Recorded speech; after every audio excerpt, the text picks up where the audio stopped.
திரு வன்னியரசு, இது சதின்னு எடுத்துக்க வேண்டிய தேவையில்லை. எதிர்க்கட்சிகள் இது அரசியலா செய்யறாங்க. கடந்த 2 வார காலத்துல அப்படியான ஒரு தேவைக்கு வீசிக்க இடம் கொடுத்து விட்டதா அப்படிங்கிற ஒரு கேள்வியும் திரு ஈஸ்வரன் எழுப்புறேன். இல்லை, 2 வார காலம் இல்லை, 2021 கூட நீங்கள் அப்படி கூட சொல்லலாம். ஏன்னா விடுதலை சிறுத்தைகள் கூட்டணியில் இருந்தால் கூட எப்போதும் உரிமைகளை நாங்கள் விட்டு கொடுத்ததில்லை. இப்போ கொடியேற்றுதல் பிரச்சனையாக நாங்கள் அதை எங்கேயும் விட்டு கொடுத்ததில்லை. இப்படி நம்ம பல்வேறு பிரச்சனை, நிர்வாகம் தொடர்பான பிரச்சனைகளை நம்ம கையாளுறோம். 2021 நம்ம திராவிட முன்னேற்ற கழகத்தோடு கூட்டணி அமைக்கும் பொழுது எங்களுக்கு கொடுக்கப்பட்ட தொகுதி 6 தொகுதி தான். 2011 மரியாதைக்குரிய கலைஞர் அவர்கள் இருக்கும் பொழுது நாங்கள் வாங்கின தொகுதிகள் 10 தொகுதிகள் வாங்கினோம். அப்போ இந்த தொகுதிகளை இன்றைக்கி குறைஞ்சிருக்கு அப்படின்னோடனே நாங்கள் கையெழுத்து போடுவதற்கு முன்பாகவே காங்கிரஸ்லேருந்து வெளியிலேருந்து நிறையா இல்லை நீங்கள் அது கையெழுத்து போடக்கூடாது, நம்ம கொஞ்சம் கூடுதலாக வாங்கணும் அப்படின்னு சொல்லும்போது கூட மரியாதைக்குரிய தளபதி ஸ்டாலின் அவர்களோட உட்காந்து பேசி இந்த இடத்த நாங்கள் வாங்கி பெற்றுக்கொள்கிறோம், 6 சீட்டு எங்களுக்கு நாங்கள் ஒப்புக்கொள்கிறோம். அதுக்கு காரணம் பாரதிய ஜனதா RSS சங் பரிவார் அமைப்புகளை நம்ம வீழ்த்துவதற்கு நம்ம சரியான இடத்துல நம்ம நிற்கணும், அதை நாங்கள் புரிஞ்சுக்கிட்டு இந்த கூட்டணியில் இருக்கிறோம் அப்படிங்கிறத சொன்னதுக்கு அப்புறம் தான் நம்ம திமுக தலைவர் முதலமைச்சர் மு.க. ஸ்டாலினே பவள விழா மாநாட்டுக்கு அழைக்கும் போது கொள்கை கூட்டணிக்கு அழைப்பு அப்படின்னு தான் அழைக்கிறாரு. இப்போ முரண்பாடுகள் இருந்தாலும் கூட்டணியில் இருக்கோம் அப்படிங்கிறத திரு ஈஸ்வரனும் என்டாஸ் பண்றார். இப்போ கொள்கை அப்படின்னு வந்துட்டா அந்த இடத்துல கூட்டணி பேரங்கள், தொகுதி பங்கீடு அப்படிங்கிறதுக்கான வாய்ப்புகள், ஏற்ற இறக்கங்கள் இருக்கத்தான் செய்யும். நீங்க அங்கிருந்து தொடங்குறதுக்கான காரணம் இல்லை. ஏன் இதை சொல்றோம்னா, எங்களுக்கான பொது எதிரி அல்லது பொது இலக்கு அப்படிங்கிறது ஒன்று இருக்குல்ல, அது இன்னைக்கு வரை தொடருது. ஓகே, நீங்கள் 6 சீட்டு தான் அப்படின்னா எங்களுக்கு இடங்கள் தான் முக்கியம்னா நாங்கள் அன்றைக்கே நாங்கள் முறிச்சிட்டு வந்திருப்போம். ஆனால் எங்களுக்கு இலக்கு முக்கியம், எங்களுக்கு தமிழ்நாடு முக்கியம், எங்களுக்கு தமிழ்நாட்டு மக்களுடைய உரிமை முக்கியம். பாரதிய ஜனதா RSS சங் பரிவார அமைப்புகள் தமிழ்நாட்டை மிக மோசமான நிலைக்கு கொண்டு வந்துடும்.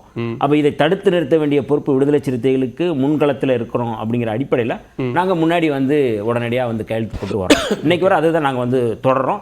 இது எல்லாருக்குமே திமுக கூட்டணியில் எல்லாருக்குமே அண்ணன் ஈஸ்வரன் அண்ணன் இருக்கிறாங்க, அவங்களுக்கும் அதுதான் ஏற்புடையதாக இருக்குது. எல்லாருமே அந்த கோட்பாட்டு அடிப்பில் தான் பண்ணுறோம். இப்போ இதில் எந்த இடத்துலையும் நாங்கள் திமுகவுக்கு எதிராகவோ திமுகவுடைய கொள்கைக்கு எதிராக நாங்கள் பேச மாட்டோம்.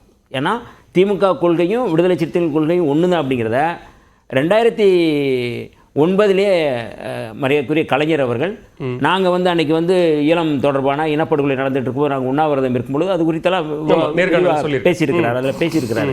அதில் நாங்கள் திமுக கூட்டணியில் இருந்தபோது கூட நாங்கள் அதிமுக கூட்டணியில் இருக்கின்ற அதிமுக கூட்டணி வைக்க வேண்டும் என்று நினைப்பவர்களோடு நாங்கள் கூட இருந்தோம். அன்றைக்கு மரியாதைக்குரிய கலைஞர் அவர்கள் சொன்னார், விடுதலை சிறுத்தைகளுக்கும் திமுகவுக்குமான உறவு வெறும் அரசியல் உறவல்ல அல்லது தேர்தல் உறவல்ல, அது கொள்கை உறவு தெளிவுபடுத்தினார். அப்போ அன்னையிலேருந்து இப்போ மரியாதைக்குரிய முதலமைச்சர் ஸ்டாலின் அவர்கள் பவள விழா மாநாடு ஒட்டி பேசும்பொழுது கூட பவளவனம் அழைப்புதல் அறிக்கை கொடுக்கறது தொடர்பாக கூட இது முழுமையாக கொள்கை அப்படிங்கிறது. இல்லை, மீண்டும் நான் ஈஸ்வரனுடைய கருத்திலிருந்து என்னுடைய கேள்வி வைக்கிறேன். அவர் இடம் கொடுக்கறதுங்கிறது அவர் என்ன சொல்றாரு அப்படின்னா, விடுதலை சிறுத்தைகள் கட்சியினுடைய துணை பொதுச் செயலாளர் ஆதவ அர்ஜுனா நேரடியாக திமுகவை நோக்கி ஒரு கருத்தை வைக்கிறார். அது கட்சிக்குள்ள ஏற்படுகிற ஒரு சலசலப்பு, அது ஒரு சீனியர் ஜூனியர் அப்படிங்கிற அந்த அப்ரோச் அப்படிங்கிற அடிப்படையில் இருந்தாலும் கூட அதை கூட்டணி பிளவுக்காக அதிமுகவும் பாஜகவும் சதி செய்கிறது அப்படிங்கிறது இது திசை திருப்பக்கூடிய நடவடிக்கை அப்படிங்கிற. அதுதான், அதாவது நீங்கள் தலைவர் அதில் ரொம்ப மிக தெளிவுபடுத்திட்டார். அவர் தெளிவுபடுத்திய பிறகு நான் கூடுதலாக அதுக்கு போனார் உரை எழுத முடியாது. தெளிவாக அவர் சொல்லிட்டார். ஏன்னா இதில் நான் அதில் பேசும்பொழுதே சொல்லுவார், அறிஞர் ரவிக்குமார் அவர்கள், சிந்தனை செல்வன், நான் எல்லாமே தேர்தல் பாதைக்கு முன்னாடி இருந்து இந்த இயக்கத்தில் வாக்கரிசி போட்டுட்டு வந்தவர்கள் அப்படிங்கிறது தான் எங்களுக்கு இருக்கிற பெருமை. நாங்கள் எம்எல்ஏ ஆகணும் MP ஆகணும் நாங்கள் வரல. அப்போ இந்த மூமெண்ட்டு தலைவர் என்ன வழிகாட்டுறாரோ அந்த வழிகாட்டுதல் ஏற்படுதல் நம்ம போகுது. யாரும் இதில் எந்த இடத்துலையும் குளறுபடியில் இல்லை. அவர் புதிதாக வந்ததுனால அதுக்கு அவருக்கு ஒரு குழப்பம் இருக்கலாம், அது சொல்லலாம். அதனால இதில் வாக்கரிசி போட்டவர்களுக்கு இருக்கக்கூடிய அனுபவம், நீங்க சொல்ற மாதிரி எந்தவித எதிர்பார்ப்பும் இல்லாமல் இருக்கிறீங்க, நீங்க கூட்டணி நலன், கூட்டணி உடைஞ்சிடக்கூடாதுன்னு பாக்குறீங்கன்னு திருமாவளவன் சொல்றாரு. புதுநெல்லு புதுநாத்து அப்படின்னு பார்க்கும்போது அவர்கள் கட்சி நலன் என்கிற அடிப்படையில் அவர்கள் யோசிக்கிறார்கள் அப்படின்னு சொல்றாரு. அப்போ அதையும் பார்க்க வேண்டிய அம்சம் இருக்குல்ல, அதுதான் தெளிவுபடுத்துறாரு. ஏன்னா இதுல எல்லாமே சேர்ந்துதான் இருக்கணும் அப்படிங்கிற அடிப்படையில் தான் நம்ம பேசுறோம். இதில் வந்து எந்த இடத்துலையும் அதனால தான் சொன்னால் இதில் வந்து குழப்பம் இல்லை, விரிசல் இல்லை. தலைவர் சொன்னது அதுதான் வந்து சொல்கிறாரு.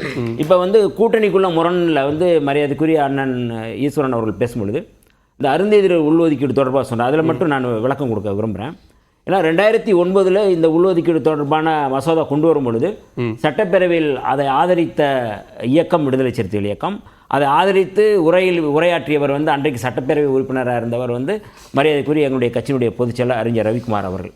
அவர் நீண்ட உரையாற்றாரு. உள்ஒதுக்கீடு தேவை, 3% இல்லை, நீங்கள் சாதிவாரி கணக்கெடுப்பு நடத்தி அதில் எவ்வளவு இருக்கோ 6%னா 6% கொடுங்க அப்படின்னு சொல்லி பேசுவோம். இன்றைக்கி எந்த இடத்துல நாங்கள் வந்து அந்த இடத்துல முரண்படுறோம் அப்படின்னா எதிர்க்கலை. முரண்படுறோம்னா எப்படி ஓபிசி சமுதாயத்திற்கு வந்து நீங்கள் வந்து கிரிமிலேயர் நீங்கள் வந்து வரையறை செய்கிறீங்களோ அந்த கிரிமிலேயரை வந்து SC/STக்கு கொண்டு வரக்கூடாது அப்படிங்கிறத எங்களுடைய நிலைப்பாடு. ஓபிசிக்கு கிரிமிலேயர் கொடுக்கும்போது எதிர்த்த இயக்கம் விடுதலை சிறுத்தைகள் இயக்கம்.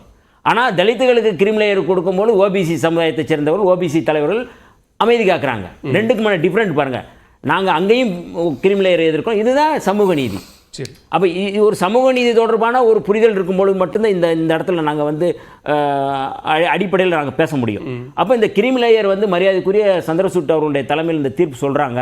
இது எதுக்கு கிரிமிலேயர் சொல்கிறாங்க? மொத்தம் 7 பேர் பெஞ்சில் 4 பேர் பெரும்பான்மையை சொல்கிறாங்க. அப்போ இந்த கிரிமிலேயரை கொண்டு வர்றாங்க.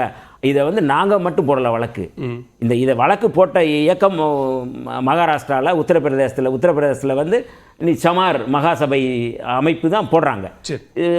பாஜக கூட்டணியில் இருக்கிற பாஸ்வான் கூட இதை வந்து எதிர்த்துருக்கிறார். எல்லாமே சிராக் பாஸ்வான் எதிர்க்கிறாங்க, எல்லாருமே எதிர்க்கிறாங்க. இது அடிப்படையில் தலித்துகளுடைய இந்த ஒருங்கிணைவை, தலித்துகளுடைய இந்த கட்டமைப்பை சீரழிக்கிறது, சிதைக்கிறது. அதை வந்து அதனால் அந்த கிரிமிலேயர் கொண்டு வரும்பொழுது மிக மோசமான ஒரு சேதாரம் ஏற்படும் அப்படிங்கிற எங்களுடைய இலக்கு பொது நோக்கோடு நாங்கள் வந்து எதிர்க்கிறோம். அதனால வந்து உள்ஒதுக்கீடு தொடர்பாக எதிர்க்கல அப்படிங்கிறத வந்து அண்ணனுக்கு புரிதலுக்காக நான் சொல்றேன். முரண்கள் இருந்தாலும் அதை கூட்டணி அப்படின்னு வரும்போது அது ஒரு சில விஷயங்களுக்காக சமரசம் செய்யப்படுகிறது. இல்லை அந்த கொள்கைகளை நீங்க அப்படியே வச்சுக்கிறீங்க, தேர்தல் அரசியலுக்கான அந்த கூட்டணி தொடருது. இல்லை அதுதான் சமரசம்ங்கிறது. நீங்கள் வந்து 6 சீட்டு 10 சீட்டு வாங்கின இடத்துல நாங்கள் 6 சீட்டு வாங்குறோம்ல, அந்த சமரசம் ஏற்படுத்திருக்கல. அதுதான் நீங்கள் சொன்னதில் வந்து தவறு இல்லை. 6 சீட்டு நாங்கள் வாங்கியிருக்கோம்னா சமரசம் ஏற்படுத்த நாங்கள் வாங்கியிருக்கிறோம்.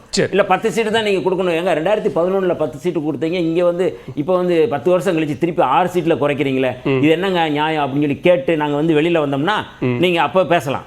எங்களுக்குன்னு ஒரு பொது எதிரி, பொது இலக்கு இருக்கு, அதை நோக்கி நாங்க நகர்றோம். அந்த இலக்கு தான் இன்னைக்கு வந்து 2026 நோக்கி போகும், 2029 வரை போகும் அப்படிங்கறத தெளிவுபடுத்தி இருக்கு. முதற்கட்ட பார்வையாளர் திரு SG சூர்யா, இங்க அவங்க பொது எதிரின்னு குறிப்பிடக்கூடிய RSS BJP தான் திமுக கூட்டணியை பலவீனப்படுத்துவதற்கான ஒரு சதியை செய்கிறது அப்படிங்கிற குற்றச்சாட்டையும் முன்வைக்கிறாங்க. அப்படியா? இல்ல, அரசியலில் இருக்கக்கூடியவர்கள் கூட்டணியை வந்து மாற்றுவது, கட்சிகள் வந்து இந்த பக்கம் போகிறது அந்த பக்கம் வர்றது, இதை செய்வதற்கு பெயர் சதினா எல்லாருமே எப்பயுமே சதி மட்டும்தான் செஞ்சுட்டு இருக்காங்க.